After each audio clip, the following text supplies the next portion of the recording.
2024-25 വർഷത്തെ BSc, post basic BSc and MSc nursing പ്രവേശനത്തിനുള്ള രണ്ടാമത്തെ ഓൺലൈൻ അലോട്ട്മെൻറ്റ് ഓഗസ്റ്റ് 2-ന്, അതായത് ഇന്ന് പ്രസിദ്ധീകരിച്ചു.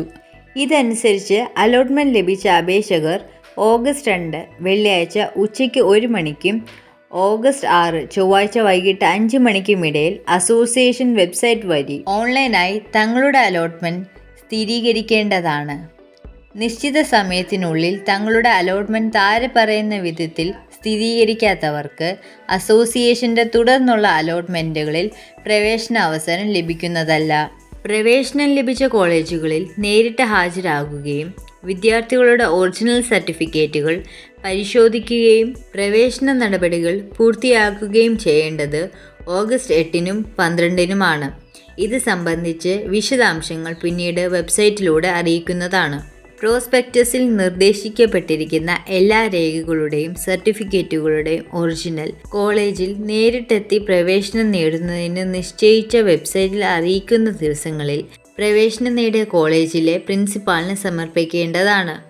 ഒറിജിനൽ സർട്ടിഫിക്കറ്റുകൾ സമർപ്പിക്കുന്നതിൽ പരാജയപ്പെടുന്ന വിദ്യാർത്ഥികളുടെ അലോട്ട്മെൻറ്റ് ഓൺലൈനായി സ്ഥിരീകരിച്ചിട്ടുണ്ടെങ്കിലും പ്രവേശനം റദ്ദ് ചെയ്യപ്പെടുന്നതാണ്. ഹയർ ഓപ്ഷൻ കോളേജുകൾ മുൻഗണന മാറ്റുന്നതിനോ റദ്ദ് ചെയ്യുന്നതിനോ താൽപ്പര്യമുണ്ടെങ്കിൽ എസ് എന്ന് തിരഞ്ഞെടുക്കുക. നോ എന്ന് തിരഞ്ഞെടുത്താൽ നിങ്ങൾ നേരത്തെ നൽകിയിരിക്കുന്ന ഹയർ ഓപ്ഷൻ തുടർന്നും ലഭ്യമാകുന്നതായിരിക്കും. അവസാനമായി കൺഫേം എന്ന ലിങ്കിൽ ക്ലിക്ക് ചെയ്ത് അലോട്ട്മെൻറ്റ് സ്ഥിരീകരിക്കേണ്ടതാണ്. നിശ്ചിത സമയത്തിനുള്ളിൽ മുകളിൽ നിർദ്ദേശിച്ചിരിക്കുന്ന രീതിയിൽ നിങ്ങളുടെ അലോട്ട്മെൻറ്റ് ഓൺലൈനായി സ്ഥിരീകരിച്ചു കഴിഞ്ഞാൽ ഈ വിവരങ്ങൾ അടങ്ങുന്ന ഒരു ഇമെയിൽ നിങ്ങൾ രജിസ്റ്റർ ചെയ്ത ഇമെയിൽ അഡ്രസ്സിൽ നിങ്ങൾക്ക് ലഭ്യമാകുന്നതായിരിക്കും.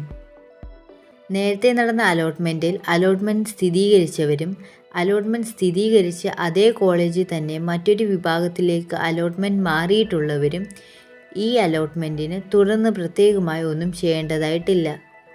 ഈ അലോട്ട്മെൻറ്റിൽ ഹയർ ഓപ്ഷൻ ലഭിച്ച് പുതിയ കോളേജിലേക്ക് മാറിയിട്ടുള്ളവർ മുൻ അലോട്ട്മെൻറ്റുകളിൽ 25,000 രൂപ ഓൺലൈനായി അടച്ചിട്ടുള്ളതിനാൽ വീണ്ടും അടയ്ക്കേണ്ടതില്ല.